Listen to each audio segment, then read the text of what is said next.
Whoa!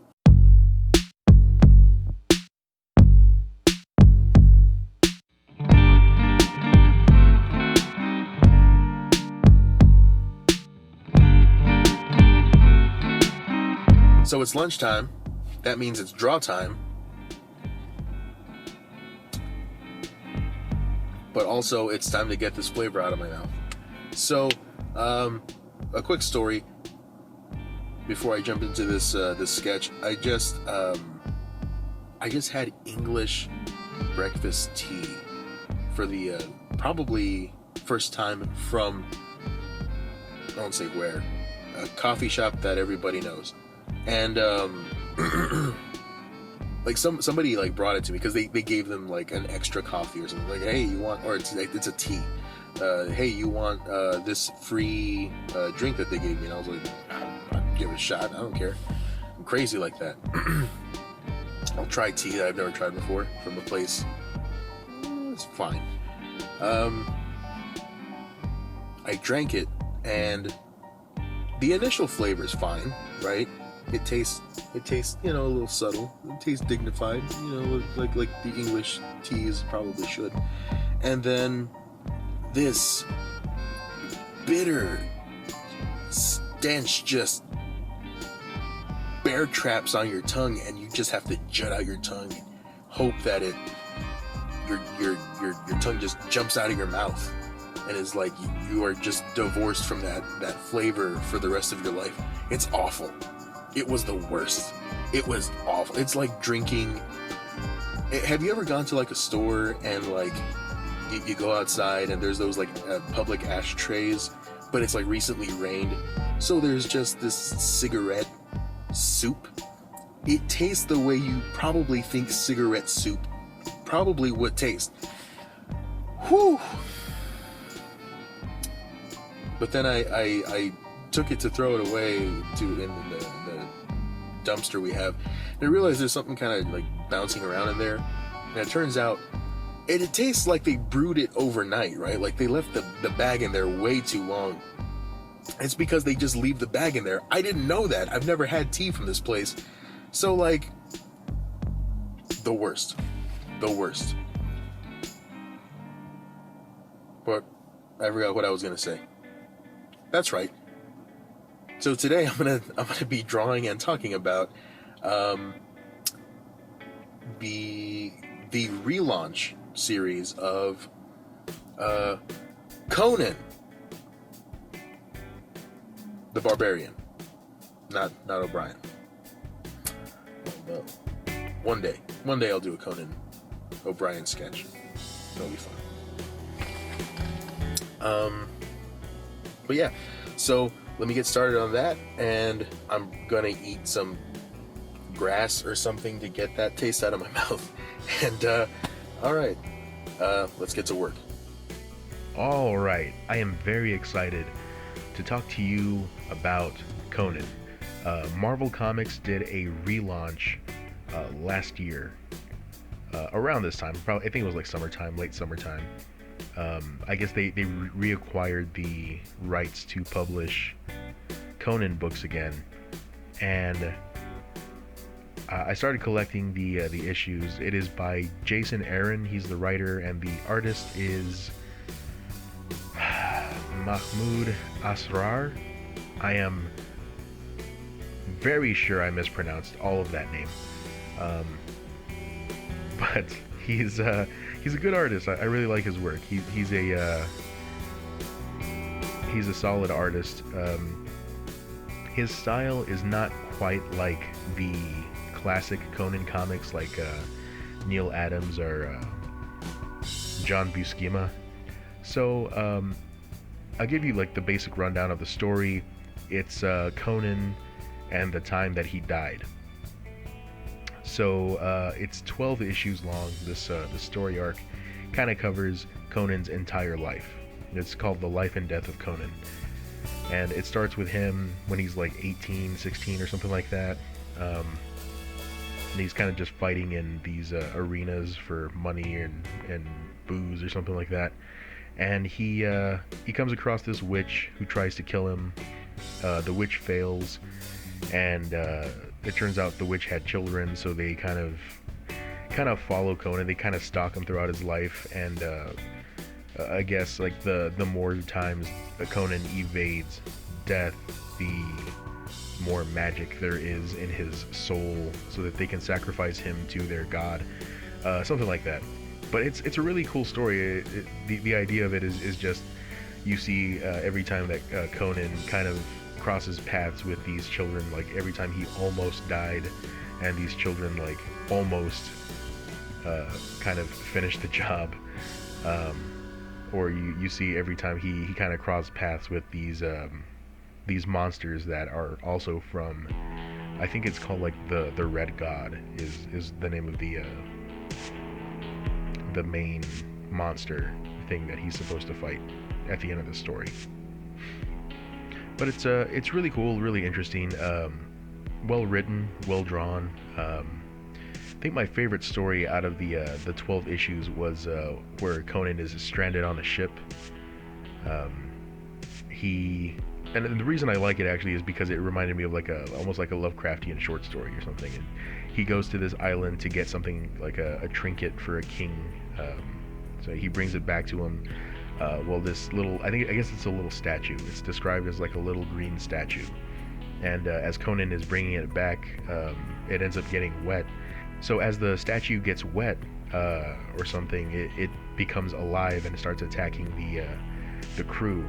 And as it kills crew members, the bodies of the crew members begin to change into like tentacle monsters or something. And then as the crew members start to pile up, ship rats start showing up, and they start eating the bodies, and then the ship rats start to transform into these monsters.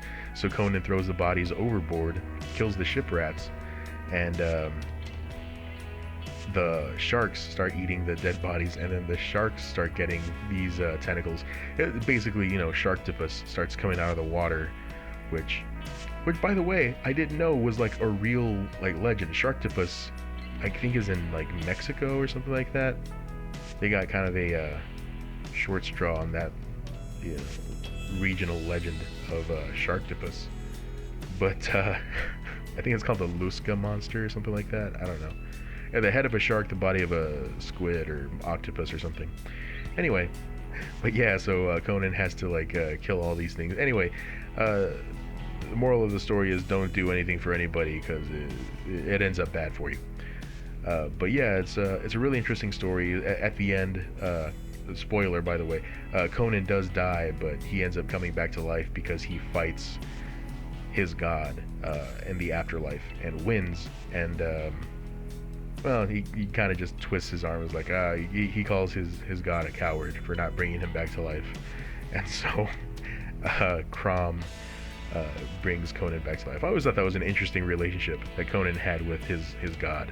It was I don't know like a Sumerian religion, I think is what it is, but like it's a relationship where like he acknowledges that he has a god, but he also kind of hates his god because his god is cruel. But yeah, so Conan ends up dying from the red god, and then he calls Crom some names, and then Crom brings him back to life, and Conan kills the great red god or something like that. And then the story kind of just ends there, and you pick up the next issue, and that's a different creative team, Jim Zub, and I can't remember the artist's name, but he's a good artist too. He fits the book pretty well. But I would recommend it. I would recommend checking it out. Lots of swashbuckling adventures in there. I'm not real sure what swashbuckling means, but it sounds like it has to do with pirates, buckles, water swashing around. Anyway, check it out. It's a cool book. A little bit about this drawing or painting, this very loose sketch. I tried out something new. I tried out something different, and I was punished for it, and rightly so. I don't know who I thought I was, trying to expand my horizons. I used watercolor pencils from Prismacolor, and I like the way they work. I am not experienced enough with them to be a competent goose. I'm still a silly goose with these with some of these tools, but I did my best, and I think I spent too much time like trying to figure out Conan's main figure, and then I think before I realized it, I only had like 10 minutes left to do the background, so it kind of got away from me there. That's why the background just gets kind of slapped on there, and it looks like a very poor attempt at a monster in the background.